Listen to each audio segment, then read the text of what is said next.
Olá, sejam bem-vindos a mais um vídeo da Conex Educação. Hoje um tema que está em todos os jornais, tem feito parte da discussão da sala de aula, como será o próximo ano, especialmente para o ensino médio. Tem um projeto de lei que tramitou na Câmara, foi para o Senado, voltou para a Câmara, foi aprovada a versão final e agora a gente vai fazer uma análise detalhada, a gente vai destrinchar cada ponto dessa lei para ajudar você, diretor escolar, professor, coordenador, a se preparar para esse movimento de mudança que, mais uma vez, vai afetar as nossas escolas e, obviamente, um trabalho deste nível, desta qualidade que a gente vai fazer hoje com vocês, eu não poderia fazer sozinho. Então, trouxe ajuda. Comigo aqui está a Natália Messina, que é parte da nossa equipe da Conexia, do time de produtos, e lidera uma frente importante na Conexia, que é a nossa marca Z, que é uma marca super reconhecida em aprovação, em performance dos estudantes, em personalização, então também está super preocupada com a temática. Com certeza. Né, e uma ajuda de luxo, um privilégio para a gente contar com Maria Helena Guimarães, que está conosco, que vocês já conhecem. Maria Helena é uma pessoa super atuante no meio da educação brasileira, já de muito tempo, pouco tempo, é uma jovem de pouco tempo atuando no mundo da educação brasileira, tem ajudado muito o Brasil no Conselho Nacional de Educação, no INEP, no Ministério da Educação, Secretaria de Educação, então tem uma longa jornada e agora também participou ativamente na discussão dessa lei com parlamentares, no Congresso, vai trazer para a gente aqui essas reflexões para a gente entender os contornos da legislação e como isso nos afeta no mercado de educação privada, você nas escolas e como a gente se prepara para essa mudança.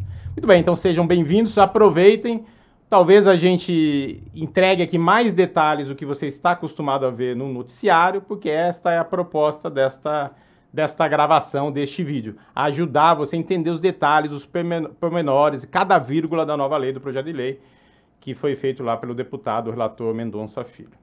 Muito bem, vamos lá, então bem-vindas. Obrigada. Natália, bem-vinda, Maria Helena. E eu já quero começar, estou com a lei aqui. Maria Helena, estou com a lei aberta, a Natália também pediu para trazer, porque a gente vai passar os principais pontos. Mas antes de falar da lei em específico, eu queria um pouquinho de bastidores, Maria Helena. Eu sei, você me contou no cafezinho aqui, que você atuou bastante, bem ativa nesse processo, discutiu muito como é que seriam esses contornos.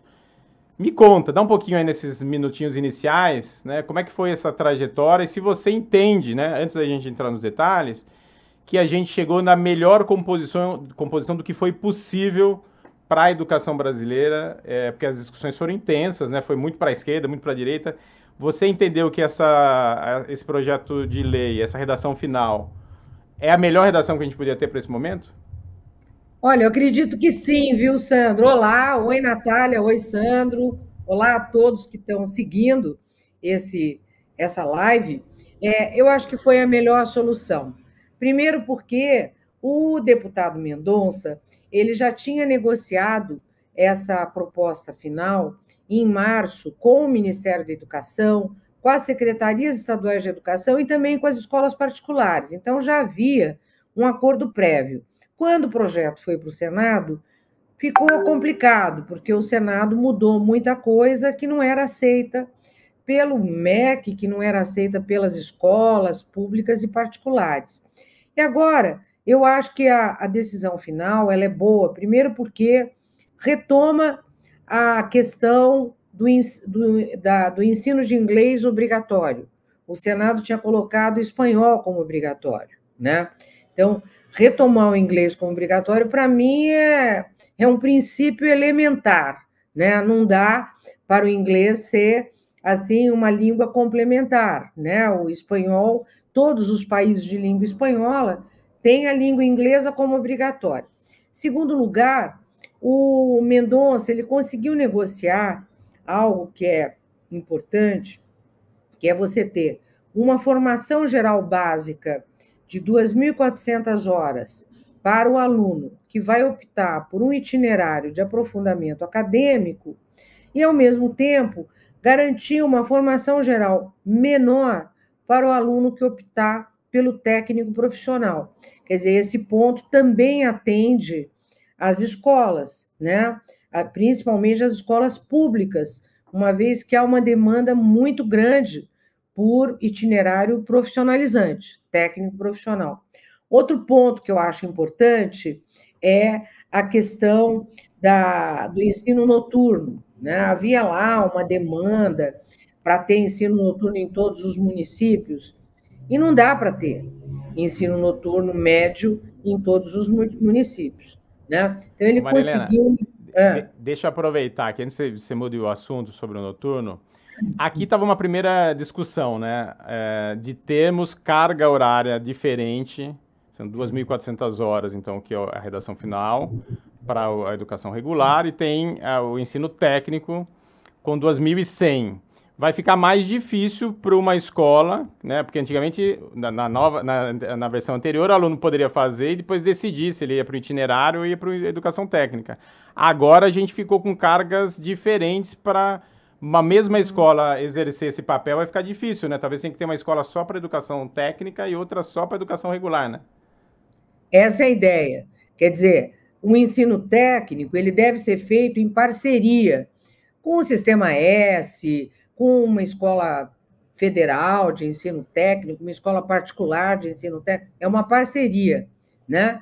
Mas a escola deverá reconhecer a parte de formação geral que o aluno cursar na escola de ensino médio. Claro que isso depende de uma normatização do Conselho Nacional de Educação, que vai se debruçar sobre isso. Agora, olha só, 2.400 horas para o aluno que optar por um itinerário acadêmico de aprofundamento, são 2.400 horas das 4 áreas do conhecimento, considerando todos os componentes curriculares, né? História, geografia, filosofia, física, química, biologia, tudo, tá? Agora, o aluno que quer o técnico, ele pode ter uma formação geral de 2.100 e do curso técnico que ele optar, 300 horas de todo o curso técnico é de formação geral.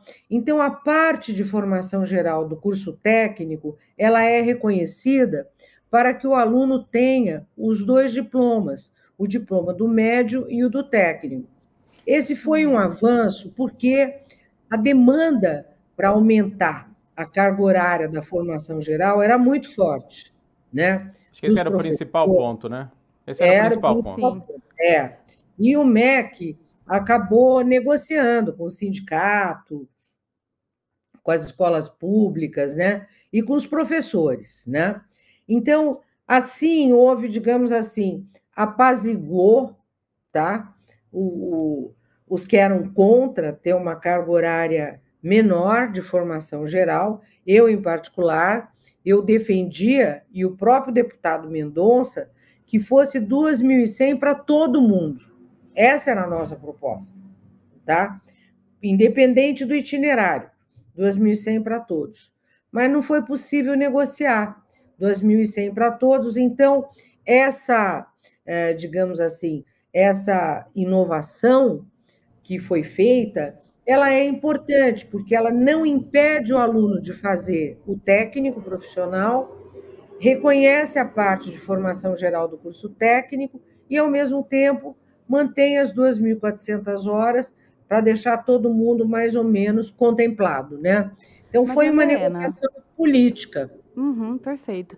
Maria Helena, eu lembro que há 3, 4 anos atrás, quando a gente, né, se debruçou na lei aprovada, aproveitando, né, o tópico sobre a carga horária, a gente tinha uma preocupação muito grande em relação à formação geral básica, que tinha o teto, né, o máximo de 1.800 horas. Então, isso gerou, né, uma preocupação muito grande no perfil das escolas que hoje estão, né, são parceiras da plataforma Z, entendendo todo o contexto, né? Eu sei que a gente vai falar mais para frente de vestibular, de Enem, mas por conta de todo o contexto, houve uma preocupação muito grande em relação a isso. E quando a gente leu, né, o projeto de lei, além dessa questão da ampliação da formação geral básica de 1.800 para 2.400, eu entendi ali que tem uma mudança sutil que eu até gostaria de confirmar aqui contigo, porque ela passou de ser mínima, né, de 1.800... Agora é isso, mínima. de ser máximo de 1.800, isso mesmo, para a mínima de 2.400 teve horas. a polêmica no passado, né? Foi o teto, ninguém podia ultrapassar, agora vai para o mínimo. Essa é a interpretação correta, quer dizer, se a escola quiser fazer mais 2.400, ela pode fazer. Exatamente, até porque, por exemplo, uma escola que tenha tempo integral, por exemplo, que o aluno fique mais de 1.000 horas por ano, que fique 1.200, 1.400 horas por ano. Vocês devem ter escola tempo integral de ensino médio, tá certo?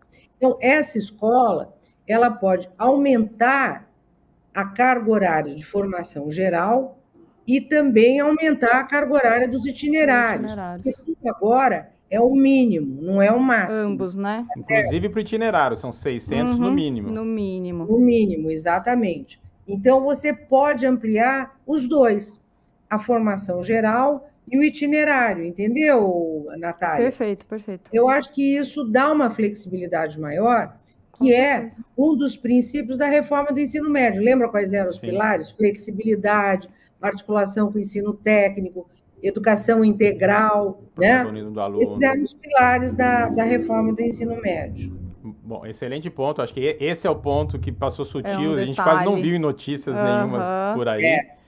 E que Mas acho que ajuda Faz toda muito a escola, diferença. especialmente escolas que estão muito ligadas a vestibular e querem fazer um trabalho mais direcionado, né? Então eles voltam a ter mais poder que é a tal da flexibilização, né? Bom, discorrendo, a gente falou então das horas da BNCC, né, da formação geral, das 2.400. Vamos já pular então aqui para 600 horas, os itinerários formativos, e tem um outro ponto que também tem uma mudança aqui que me parece ser sutil, que vem da época da pandemia, da questão do uso da tecnologia, né, da educação mediada por tecnologia. Isso lá atrás, inclusive, você, né, Maria Helena, foi uma das pessoas que estava lá no Conselho Nacional de Educação, ajudou com as normativas à época para poder permitir que a educação básica usasse a tecnologia. Quando vem o ensino médio, também criou-se a ideia de que a gente poderia usar a tecnologia com a educação online, com preferência de usar nos itinerários formativos. Agora me parece, com a leitura que eu fiz aqui do texto, que isso caiu e eles colocaram uma palavra que é excepcionalmente, está lá no parágrafo 3º, excepcionalmente ensino mediado por tecnologia. Aí o excepcionalmente vai ficar no critério da cabeça de cada um, né? Porque não sei se tem uma regra que vai... Como é que é a tua leitura sobre... Então, caiu a ideia de que a gente pode usar uma educação online de maneira regular e para situações adversas, como provavelmente foi a questão da pandemia, alguma outra situação que apareça, a gente poderia usar. Então, quem estava com produção, e tem muita gente que fez muito investimento nesses anos que se passaram, com preparação de conteúdos para educação online, mesmo nos itinerários formativos, empresas novas que abriram, isso tudo não passa a ser mais permitido. Não pode mais ser permitido. Claro que isso ainda depende de diretrizes nacionais do Conselho Nacional de Educação. Porém, como o Ministério da Educação tem se posicionado contrariamente à EAD, quer dizer, o ensino online, ele foi muito questionado, sabe? Foi questionado por várias entidades e tudo. Eu, em particular, acho que o ensino online pode ser bom ou pode ser ruim, vai depender da qualidade do curso, né? O ensino online é uma modalidade, né? Não significa que é um ensino que não funciona. Porém, a pressão para cair o EAD está sendo forte até no ensino superior. Então, eles retiraram EAD do ensino superior de formação de professores e retiraram EAD do ensino médio. Mas entrando o ensino mediado por tecnologias, significa que você pode trabalhar com as plataformas, excepcionalmente cumprindo a carga horária que está definida na proposta curricular, entendeu? Então, claro que esse excepcionalmente deverá, ser regulamentado pelo Conselho Nacional de Educação, 2, os conselhos estaduais de educação podem normatizar no âmbito de cada unidade da federação, de cada estado, né? Isso é possível, tá certo? Agora, a ideia de você ter 20%, 40% ou até 60% de educação à distância no ensino médio, isso caiu. Caiu. Inclusive, tinha uma certa flexibilização, me lembro, né, Natália? 20%. Que a gente tinha... de novo, muitos movimentos no mercado para que alunos pudessem fazer extensão Sim. e trazer os certificados e validar horas na escola. Isso também me parece que não fica claro mais, né? Não se permite mais. Não, agora, o meu entendimento é que não pode mais, tá? E, de novo, precisa de uma norma do Conselho Nacional. Porque mas, também mantiveram... com certeza, não vai ser possível mais. Mantiveram excepcionalmente para esse caso também, né? Excepcionalmente poderão reconhecer aprendizagens, competências...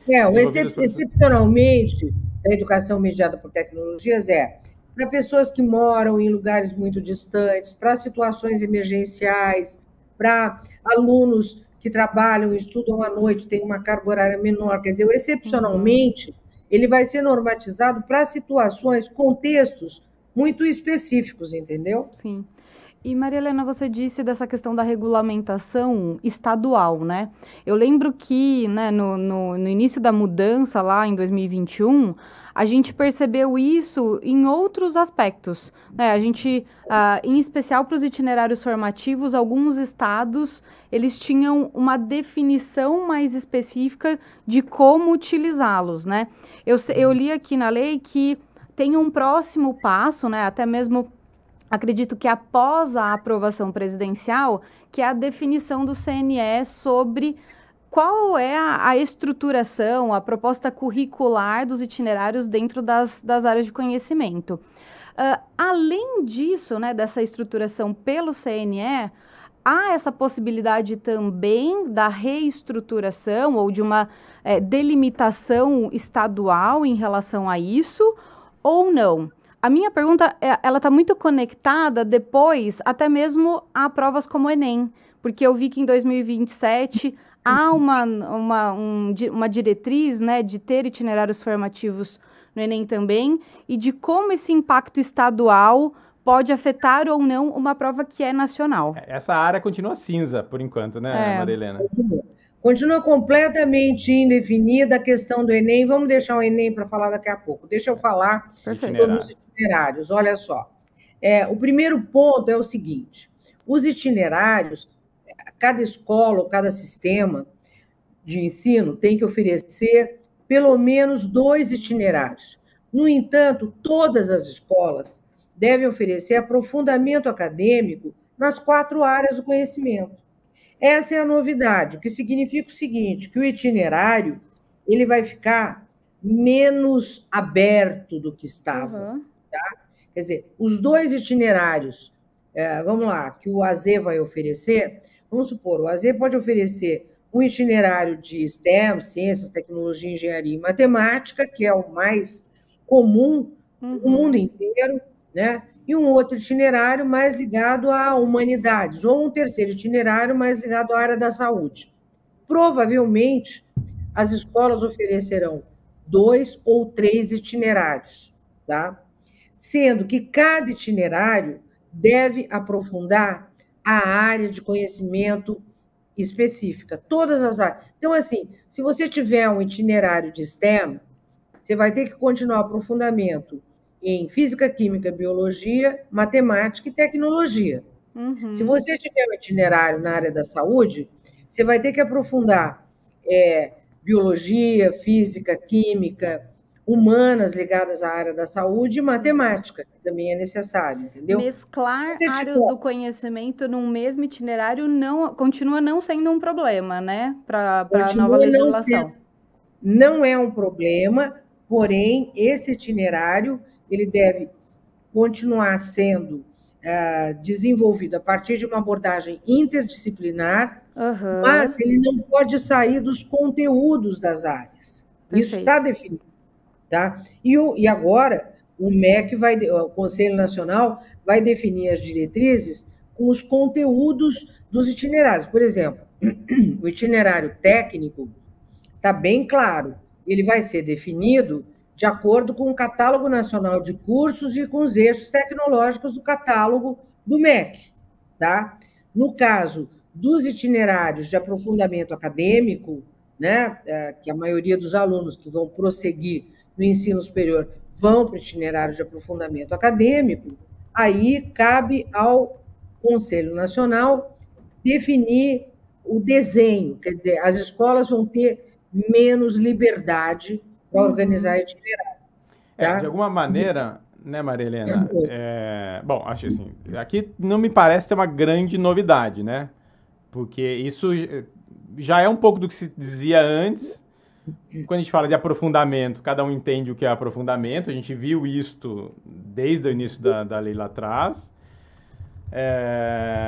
E agora, assim, se não der clareza de qual é a arquitetura possível, primeiro, ou as escolas vão muito refazer quase a mesma coisa de um jeito diferente o que era da base, e ficando mais distante no mundo do trabalho, que é o grande benefício desse novo modelo, né, da gente aproximar os alunos de um mundo que está convivendo agora com inteligência artificial, com novas tecnologias. Esse aluno tenha potencial de empregabilidade no mundo que é completamente diferente. Então, aqui tem um risco, né? A gente sabe que o grande benefício da nova lei vinha sendo a flexibilidade, capacidade dos alunos de terem contato com o mercado de trabalho, e o itinerário, ajudá-los a decidir qual seria a carreira mais adequada, né? Então, acho que o gol pode existir dependendo do trabalho que o CNE fizer para criar uma normativa dessa arquitetura, né? Porque se a gente não fizer esse trabalho direito, a gente vai perder. Isso mudou tudo para não mudar nada, né?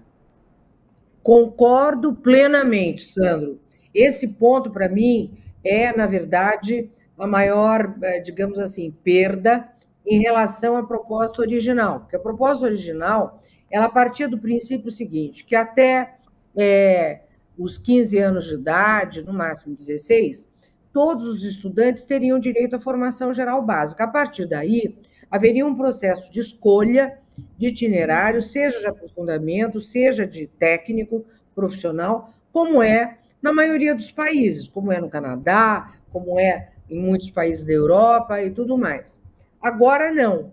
Agora você aumentou a carga horária de formação geral e o itinerário ele ficou mais amarrado, né? Ele ficou mais amarrado às áreas do conhecimento, que já era, mas agora a escola ela vai oferecer, no mínimo, 2 itinerários, e a maioria vai oferecer 2 itinerários, tá certo? Não vai, porque todas elas terão que oferecer, nos itinerários, o aprofundamento acadêmico das 4 áreas. Então, veja, vocês que têm escola, como é que vocês vão continuar nas 600 horas do itinerário? Como é que vocês vão oferecer aprofundamento acadêmico para um itinerário diferente, se vocês têm que aprofundar as áreas do conhecimento? Todas. É difícil. É difícil. Né? Significa que você vai precisar acrescentar coisas. Por exemplo, tecnologia. Tecnologia tem que entrar. Tem que entrar. Tá certo? Não é só tecnologia. Quer dizer, você tem a articulação entre as áreas e as mudanças no mercado de trabalho, que aí eu acho que precisa ter um trabalho do Conselho Nacional de Educação para não perder o gancho com a atratividade do ensino médio para conectar o jovem com o mundo do trabalho. Esse é um ponto, tá certo? E muitas vezes o jovem, olha, até aqui na Unicamp, outro dia eu estava conversando com os reitores aí das universidades paulistas, lá no Conselho Estadual de Educação de São Paulo, e os reitores falam isso. Os alunos não têm mais interesse pelo currículo da graduação. Não tem, tá? A maioria não tem. Claro, você tem medicina, que é muito concorrido, tem pouca evasão, né? Você tem... Até as engenharias estão com uma evasão gigante, gigantesca. A evasão nas engenharias está em torno de 50%. Nas paulistas, que são as 3 melhores universidades do Brasil e da América Latina. Tá? Então, veja, tem um problema que a universidade ainda não resolveu, que é mudar o currículo da graduação para tornar o currículo mais conectado com o mundo do trabalho, e a ideia era justamente preparar mais o aluno para ingressar na universidade de acordo com seus interesses. Né? Então, assim, eu acho que aí vai depender muito de como o Conselho Nacional de Educação vai normatizar, entendeu? A gente vai precisar ficar muito atento, e aí o trabalho incrível que o time da Natália, todo o time do AZ fez, né, de manter lá, desde a proposta inicial, a gente ficou muito conectado, nós somos um dos poucos do mercado que a gente criou lá itinerários muito ligado a novas tecnologias, ao mundo do trabalho, que esses alunos, até para estimulá-los, teve itinerário de desenvolvimento de startups, saúde e inovação, teve muita coisa muito bacana. Agora a gente está super de olho. Muito interessante. Super de olho no que é que vem do CNE para a gente adaptar, né, eventualmente, porque a gente já obviamente, implementavam as áreas de conhecimentos via itinerário com mais liberdade. Aí nós temos que analisar agora se esses ganhos, né, vão se limitar ou não. A gente tem 6 itinerários muito poderosos ligados ao mundo do trabalho e deixava a base comum curricular super forte, personalizada, mas a gente tinha um carinho enorme, né, Natália, pelos nossos itinerários, porque a gente fez um trabalho muito sofisticado, então é o nosso bebezinho do AZ, né? E a gente está querendo protegê-lo para que esses alunos que ficaram encantados. Quando você vê os trabalhos, Maria Helena, o hackathon, os alunos montando empresas, startups novas, um aluno lá de ensino médio falando, eu sou um diretor de marketing, esse aqui é o CEO, estamos lançando um produto, traz família, faz pitch, investidor. É um negócio incrível, né? Então, tomara que a gente não perca isso. Então, o time do AZ está todo preparado, de olho com a regulamentação para fazer ajuste. Lembrando, Sandro, que tem um porém. O Conselho Nacional de Educação está mudando agora de composição, né? Ontem o MEC soltou a lista dos nomes que já foram para o Palácio. A partir dessa lista, o presidente da República vai escolher os novos membros do Conselho. A Câmara de Educação Básica, ela vai mudar... ela muda 7 nomes, tá? Cada Câmara tem 12, tá? 7 vão mudar. Então, na verdade, 8, tá? 8 vão mudar, tá? Porque são pessoas, a maioria delas não pode ser reconduzida, só tem uma que pode ser reconduzida, que é do setor privado, a Amabile Passos, né? Que é, inclusive, vice-presidente da Federação das Escolas Particulares. Ela é a única que pode ser reconduzida, os outros não podem, tá? Na Câmara de Educação Superior, você tem um número menor de conselheiros que vão mudar. Parece que são só 4 ou 5. Mas, enfim, dependendo da visão dos novos conselheiros, pode ter uma proposta mais conservadora ou mais progressista, antenada, mais conectada, entendeu? Então a gente não consegue agora nem prever, né? Fazer uma previsão, porque a gente não conhece quem são os membros que vão assumir, né? Não. Então a gente tem que ficar muito atentos, né? Todos não, nós. Vocês têm que ficar atentos. Eu, por exemplo, até algumas entidades me consultaram se eu não queria ser indicada. Eu falei, não, eu acho que eu tenho pouca chance. Já dei a minha contribuição, falei, agora é a vez dos mais novos. Abrir espaço para outras pessoas. Eu acho que tem bons nomes ali de pessoas que entendem, tá? Eu espero que a escolha seja boa. Vamos ver. Sim, e eu falo que essa proposta dos itinerários formativos, ela brilha muito o olho da escola, da família, do aluno, porque esse processo de decisão de carreira, né, de futuro profissional, para um jovem de 16, 17 anos, ele comumente é mais nebuloso, né? Então, a gente viu ali uma oportunidade grande de ajudar, né? De ajudar a fazer reflexão, validação, se aquilo faz sentido, se não faz. E trazer temas que a escola não estava acostumada, Exato. né? Temas de tecnologia mesmo, metodologia ágil, coisas que os meninos não Quantas vezes a gente ouve, né? Poxa, por que eu estou estudando isso? E aí, no itinerário, a gente estruturou essa conexão com o mundo real para que ele fale, poxa, isso faz sentido para mim ou não? Preciso buscar um próximo itinerário para entender, né, uma outra temática, se aquilo tem uma conexão maior com o meu projeto de vida ou não. Então, eu acho que há uma beleza, há um propósito pedagógico ali para a estruturação do currículo importante. Vamos ver como que isso vai ficar, né? Bom, nosso tempo está correndo aqui. Eu concordo, Natália. Esse é um ponto, para mim, assim, essencial. Porque eu estou trabalhando nesse projeto de reforma, gente, desde 2010. Olha isso. Nós estamos em 2024. Olha. E aí, bom, só para a gente também não estender demais o tempo aqui, então nós sabemos lá, 2.400 horas, base comum, caiu a questão da tecnologia, 600 horas de itinerário, mínimo e mínimo, que são as mudanças relevantes em relação ao período anterior. Tem a questão do cronograma, né? Aqui no finalzinho, né, tem lá a questão da implementação.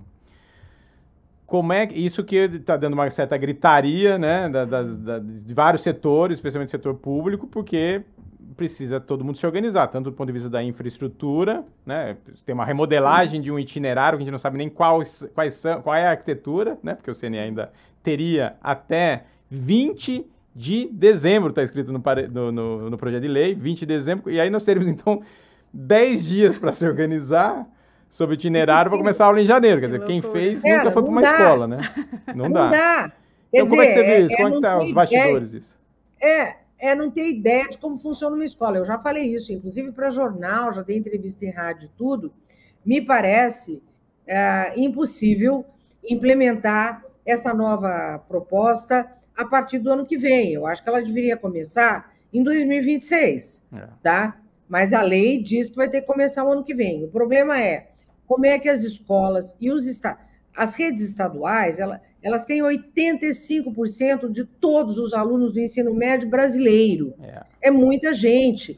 Elas têm 7 milhões de alunos, gente. É muito aluno, tá? E muita escola, né? Bom, essas redes, elas não só vão ter que refazer pelo menos o primeiro ano, para começar o ano que vem, né? E já tendo uma visão do que vai ser o resto, ampliando a formação geral básica, as disciplinas e tal, elas vão ter que realocar os professores. Sim. Tá? Porque tem muita escola, tem muita rede que fez uma redistribuição de professores. Então, não vai ter professor, por exemplo, aqui no estado de São Paulo, parece que não vai ter problema, porque no ano passado a rede estadual já tinha feito um ajuste que está bem articulado com a proposta nova, tá? Então, aqui em São Paulo não vai ter problema. Aqui em São Paulo, o primeiro ano do ensino médio vai começar com uma forte carga horária de formação geral, com as disciplinas das áreas do conhecimento, abordagem interdisciplinar e tudo. O problema é o segundo e o terceiro ano. São Paulo não vê problema. Mas tem estados, tá? E tem escolas, né, que vão ter muita dificuldade de fazer esse ajuste para o ano que vem. Além do que, para fazer o ajuste, o Conselho Nacional precisa definir as normas, as diretrizes do que é a formação geral básica, do que é itinerário. Os estados, por meio dos conselhos estaduais, precisam rever as suas normas para serem aplicadas no currículo estadual. E as redes e as escolas precisam se organizar, do ponto de vista da infraestrutura, alocação de professor, material didático, tudo, né? Então, eu acho, assim, muito, muito complicado começar o ano que vem. Tem muita gente reclamando e eu já disse que eu acho difícil. Né? A lei, lendo aqui o texto, né, a implementação das disposições previstas nessa lei ocorrerá da seguinte forma, fala do Ministério da Educação, CNE, até o final de 24, e dá lá no parágrafo 2º, no ano letivo de 2025, os sistemas de ensino deverão iniciar a implementação do currículo do ensino médio, conforme disposto lá nos artigos. Tá? Mas bom, também não deixa claro, não deixa claro o fim, né? Então, iniciar... né? A partir de 2025. O que eu estou ouvindo dos secretários estaduais de educação é que eles vão tentar achar uma proposta para iniciar o ano que vem só para o aluno do primeiro ano do ensino médio. É que mesmo assim é difícil, né, Maria Helena? Porque assim, sem saber os parâmetros, ele não consegue comprar material didático, a empresa do material didático não conseguiu preparar, o professor não sabe... Esse é o problema. O livro didático que já está distribuído é um livro didático que segue o modelo anterior. Exatamente. Como é que vai ser? Como é que vai ser? Qual é a empresa, qual é a editora que consegue produzir um livro agora? Mesmo a Natália, que é muito rápida com o time dela, vai ser difícil, que já está com tudo lá, com o time, o paciente aberto na mesa de cirurgia, cada notícia ela vai lá e dá um ajustezinho, ainda assim é muito difícil. É muito difícil. Porque você trabalha por hipóteses, muito difícil. né? Muito difícil. Então, eu acho que essa parte é realmente difícil. Você vai ter não só que realocar, como você vai ter que formar os professores, principalmente a parte do material didático da formação continuada, porque os professores, teoricamente, estavam sendo preparados para implementar outro currículo. Né? Do ponto de vista pedagógico, é difícil fazer isso. Muito a gente vai ter que difícil. interpretar iniciar a implementação, já que ela não tem o fim. Iniciar a implementação é capacitar a professora, revisar É, programas, num espírito por- mais... é, Aí os conselhos estaduais é que vão ter que flexibilizar o olhar, né? os conselhos estaduais, pelo que eu estou ouvindo, eles vão flexibilizar muito a implementação. A maioria dos conselhos acha impossível começar o ano que vem. É. Tá? A Bom, para a maioria. gente não deixar... Não tem live de sucesso na área da educação que não fale de Tem Enem. Enem. Né, Maria Helena? Então a gente não vai deixar você hoje sem ouvir a palavra Enem aqui. O que é que trouxe... Eu dei uma lida algumas vezes aqui no projeto de lei e a gente não tem não tem notícia nenhuma em relação ao Enem aqui dentro, né?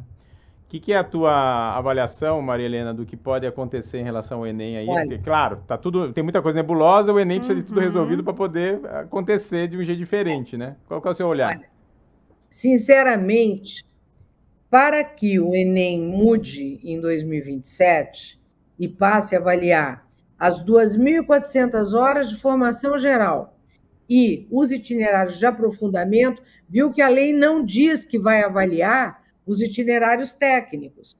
A lei diz que vai avaliar só o aprofundamento acadêmico. Só isso aí já dá uma briga gigantesca, tá? Com todos aqueles que vão oferecer o técnico. Eu sei disso. Eu vou até... Você acredita que o pessoal do SESI Senai já está discutindo isso, que eles têm o ensino médio integrado ao técnico. E me chamaram já para uma discussão sobre isso, tá? Agora, o Enem, primeiro, no mínimo, o INEP tinha que definir até o final desse ano, no máximo até março do ano que vem, como será o Enem de 2027, tá?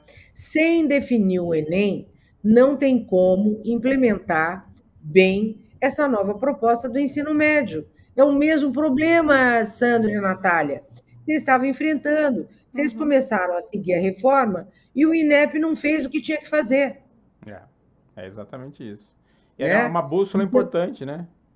É necessário. É necessário. Claro que já tem muita coisa mudando na área do acesso ao ensino superior. São Paulo está com o Provão Paulista, que já está revendo agora para esse ano, está ampliando. O Provão Paulista esse ano vai ser enorme aqui no estado de São Paulo. Só que o Provão Paulista ele só é para a educação pública, né? Não. Para a educação privada, você não tinha acesso. Mas tem um ajuste agora. Está aberto para a escola pública e particular. Esse ano vai ser para público e particular. Isso é um avanço importante. Então, o Provão Paulista já é uma realidade no estado de São Paulo e é muito bem avaliado pelos estudantes, né? Aumentou aí o número de vagas que a USP, Unicamp e Unesp vão oferecer, as FATECs e tal. Bom, então tem o Provão. Vários estados já estão fazendo um tipo de avaliação seriada, né? Brasília, Goiás, o estado do Paraná vai começar a fazer. Então, veja, você já tem mudanças nos processos de seleção. Portanto, o Enem é uma cereja do bolo, mas não é mais a única. Tanto isso é tão verdade que a Natália, o time dela, o time todo do AZ, criou um produto chamado AZ Blue só para cuidar dos vestibulares regionais, porque como eles têm os seriados, são essas avaliações de primeiro, segundo, terceiro ano, e reorganiza o currículo, então a gente tem o nosso AZ, esse que a gente brinca aqui do amarelo e preto, que ele tem uma visão baseada no Enem, uma estrutura baseada no Enem, e para cada estado que a gente avança, que tem um seriado, porque esse movimento dos seriados, das avaliações locais ganham muito mais relevância com o Enem perdendo fôlego, e a gente criou um produto que é o AZ Blue, que tem a possibilidade das escolas, Maria Helena, reorganizar o currículo ali localmente. Então ela passa a ter um sistema de ensino só dela, que ela reorganizou, e aí as avaliações são realizadas, disponibilizadas com base nessa reorganização. Então tem um trabalho muito legal, assim, de novo, né? Alguns choram, compram lencinho para chorar. A Natália e o time dela, muito espertos, entendendo a demanda das escolas, que é essa nova realidade, foi lá e trouxe uma resposta com a ZBlu que me parece tem sido o seu best-seller, né, Natália? É isso aí. E a gente vê que é um cenário que está se ampliando, como a própria Maria Helena acabou de dizer, né? Então, a gente tem muitas escolas da região de Brasília, influenciadas pelo PISM, ali em Juiz de Fora, até mesmo no Nordeste, em Recife. Muitas, Então, a gente entende que cada regional, né, cada região influenciada por um vestibular seriado, ela vai ter sua própria construção. Então, o AZBlu, ele traz essa cereja aí no bolo para que a escola consiga configurar mais uma camada o seu currículo a partir disso e não mais no final do segmento, né? Como a gente tem o Enem e o tradicional da FUVEST, Unicamp e outros grandes vestibulares, né? Ou seja, o mundo tem ficado cada vez mais personalizado. Isso é uma verdade quando a gente vai assistir um filme na Netflix. Sim. Também vai ser verdade no setor educacional, como muito bem vocês estão fazendo um trabalho lá com a ZBlu.